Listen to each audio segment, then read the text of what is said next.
Welcome to Business Leader Breakthroughs, where we help unlock the potential in you, your teams, and your business. I'm your host, Ryan Castle, along with Dr. Mike Ashby. We'll share insights, experiences, and stories on achieving breakthrough success in business and life. In addition to a podcast, The Breakthrough is a coaching and advisory business that provides programs for business leaders, owners, and managers to develop your skills and capabilities to boost your business and enjoy a better life. To learn more, click the link in the episode show notes or go to thebreakthrough.co. Now let the breakthroughs begin. On the podcast today, I think we should talk about culture. Let's talk about culture, one of our favourites. Yeah, certainly one of our favourites. I think one of the terms that has very broad definition. It means different things to different people. It almost seems a bit of a mythical beast that everyone knows when their organisation has great culture and they know when it has bad culture, but how you transform from one to the other is often a challenge. And what we've observed, and through international research and through our own experiences, is that culture is very much an organisation experience at the team level. Yeah. So you actually experience culture with the people you work with every single day. So you might be working with 5 or 10 or 15 people out of that 1,000, and therefore it's that pocket of culture you create in that team is where it really gets experienced. But something I'd love your insight in, Mike, is if culture is something that can be achieved, how do we think about a system of getting improvement in culture? Yeah, great question. You know, one of the things about culture that we know that this is the leadership's great responsibility. We know the connection between culture and performance, especially around engagement. So, you know, we measure engagement as a KPI. Increasingly, we understand the connection between engagement and results. And you know, that's a kind of a proxy for what we might call culture. One of the things we know is that culture cannot be made, right? It cannot be made. Leaders, you can't just like Uber Eats it or something. You dial it up. You can't just buy it. No. You can't sprinkle it. You can't kind of, you know, hey, let's put some values up on the wall and... Oh, really? Wait, no. Oh, I thought just putting the vision and values on the wall had it sorted. Oh, that doesn't work. A lot of organisations think that. So disappointing. And it's quite bizarre, really. So culture has to be shaped and it has to be modelled. So the role of leadership is to shape what that culture is going to be and then model it. And then that modelling has to occur all the way through the organisation. Because as you say, culture lives actually in the group of 5 or 10 or 15 people that you work with.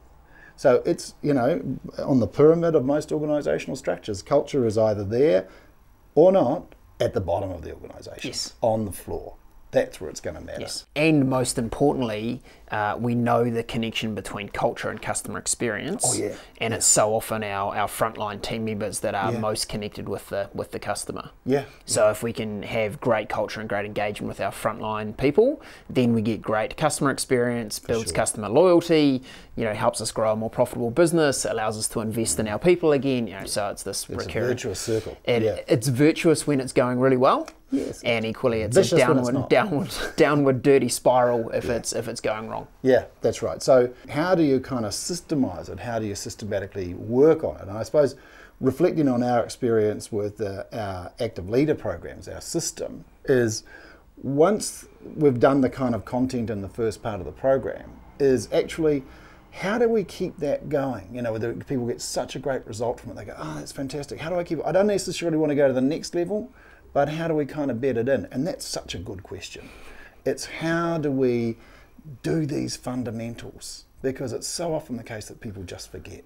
You know, we've forgotten more than we'll ever learn. Absolutely. And sometimes, you know, when we're kind of brought back to some of those realities around, you know, practices like delegation and stuff like that, we think, oh, yeah. I remember something about that. Yeah. It worked so well, I never did it again, you know? Or we just get out of the habit. A system is something that is repeated. There is consistency. In the case that we're talking about here, a system looks like maintaining the collab piece, because we know that's a really core piece of socialising. That's where learning gets developed. So maybe just explain the collab piece in our context. The collab is a group of your peers who are with you on the active management program or the team leader program, and it's sometimes facilitated from outside, external, sometimes inside.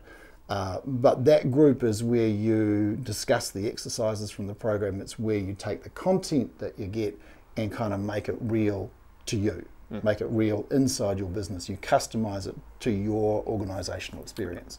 So it's a really powerful, and we have great conversations there. We have great challenge and great support for people. And can I add, it's why it's such a differentiator from online learning only, and it's why there's such a massive failure rate in trying to create change simply through online learning, is that you don't have that socialization piece. You've got to discuss this with your team, with your other peers. You've got to be challenged around your thinking. That's actually where the learning happens.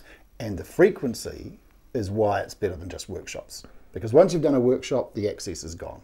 You know, that moment of learning is gone. You walk away with a day's worth of workshop, whatever. Oh, I must go back and have a look at that. Everybody, you know, everybody gets told, review the notes every 3 days, 5 days, 7 days, so lock it in. And no. So the regularity is part of the system. The regularity of those collab meetings, they're short, they're regular, and they're locked into the diary. Yes. So they're better than online learning because they've got that kind of collaborative working together piece, and they're better than workshops because they are frequent, chunked sized, customized, and kind of self-started, if you like. Yes. So, and then if you add to that, as we do, a kind of reminder piece, a short reminder piece. They don't go back over the content, but they get a reminder about the key points, and they go, oh yeah, I've kind of lost sight of that.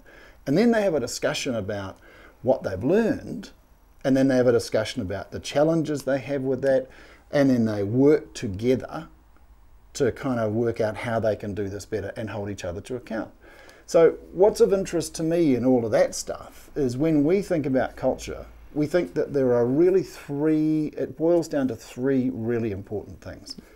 The first of those is communication, the quality of communication, which is about the active listening, hearing people, inviting contribution. And I should say that actually, to me, the point to communication and collaboration and even learning is all about how do you elicit the greatest contribution from people. Yes. So culture is about how do you enable people to make the biggest contribution they can. And so for us, that is about communication, being heard, being invited to speak, speaking with clarity and being specific is a really important part of that. Yes. Collaboration, which is teamwork, and again, what we're looking for is contribution in that context. Having nice teams, a sense of togetherness is not the point. Sitting around, holding hands, singing Kumbaya, not the point. You know, the whole point about a great team is that it gets great contributions from everybody in the team. So, you know, we got 5 people together and they produce stuff and you get, 5 times 5 is sort of 25. When those 5 people work together, you get an output that looks like 35 or 45. So we know that. We know that teams are that great source of kind of creativity and innovation. And then the last part is around learning, because culture is always about how we continue to learn and evolve. But it has got to be about how have we kept changing, how have we kept refreshing, because otherwise cultures get old. There's a saying that all organizations tend to ossify, which means they turn into fossils. Right. They get hard in their bones and they kind of get, and that's, in a fast moving business world, that's death. So